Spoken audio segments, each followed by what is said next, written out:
All right, so we have sum and difference of cubes for this video, so those are our SOFAS problems.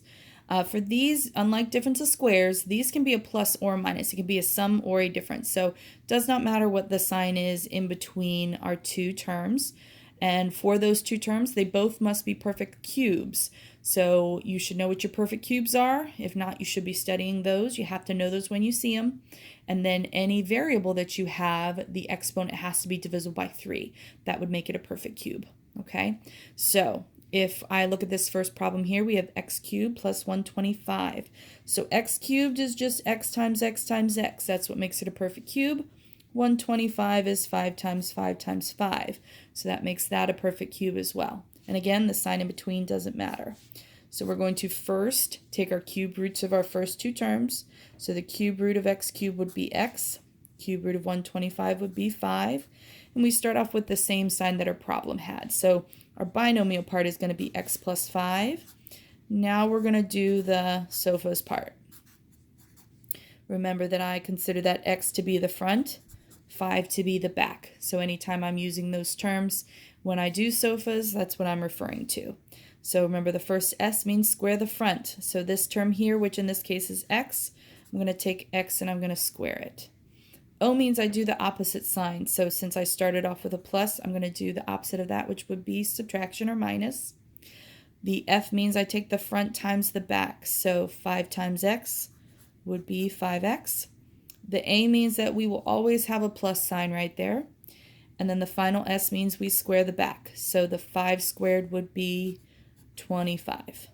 And I am done with that first one. Second one, we have x cubed minus 8. So x cubed, 3 is divisible by 3, so that makes it a perfect cube. 8 is a perfect cube because it's 2 times 2 times 2. So to start my problem, I first have to have the cube roots of my two terms in that binomial. So cube root of x cubed is x, cube root of 8 is 2, and I would do a minus in between since that's how my problem starts off. Then I'm going to do SOFAS. Okay, so I'm going to square the front. So that means I'm going to have x squared. I'm going to do opposite sign, so that would be plus. We're going to do the front times the back. So x times 2 is 2x.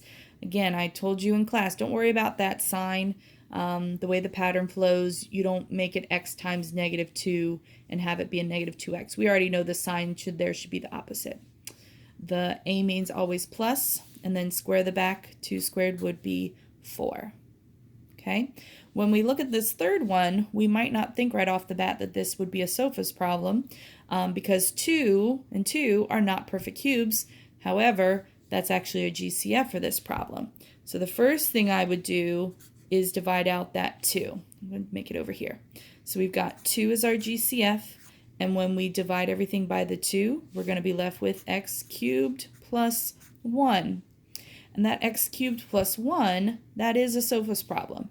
X cubed, 3 is divisible by 3, so that's good for my variable. And 1 is a perfect cubed. It's 1 times 1 times 1. So I take my cube roots, so that would be x and 1. And then I do SOFAS with that part. So we would have square the front, x squared. Opposite sign would be minus. Front times back, so I do x times 1 is x.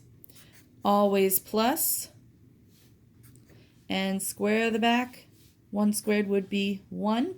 Since I had a GCF, that does need to stay and be in my final answer. Okay. Last one here. I'm actually going to change this one up a little bit. I'm going to add an 8 out here in front just because I realize that'll go over something else that people were making mistakes on. So everything here, even though it looks more complicated, everything here would be a perfect cube.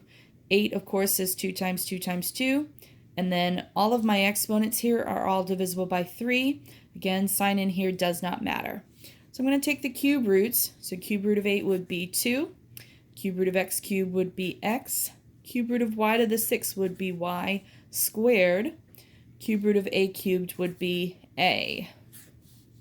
We're going to start off with minus because our problem was a subtraction problem. And then I'm going to do SOFAS to that. So the very first part here, this is where some people I think were making some mistakes. When you go to square the front, it is everything, including that 2. I had some of you that were not wanting to square that coefficient you had in front, but the whole thing gets squared. So that would be 4x to the 4th, 4x squared y to the 4th. Opposite sign would be plus. Front times back. So I'm just going to multiply all of this stuff together. So that would be 2xy squared a. Doesn't really matter what order those variables come in. I wouldn't be picky about that. We do always plus, and then when I square the back, that's going to be a to the, oh my gosh, I'm messing this problem all up. My apologies. A squared, forgive me. All right, so we've got 4x squared y to the 4th plus 2xy squared a plus a squared.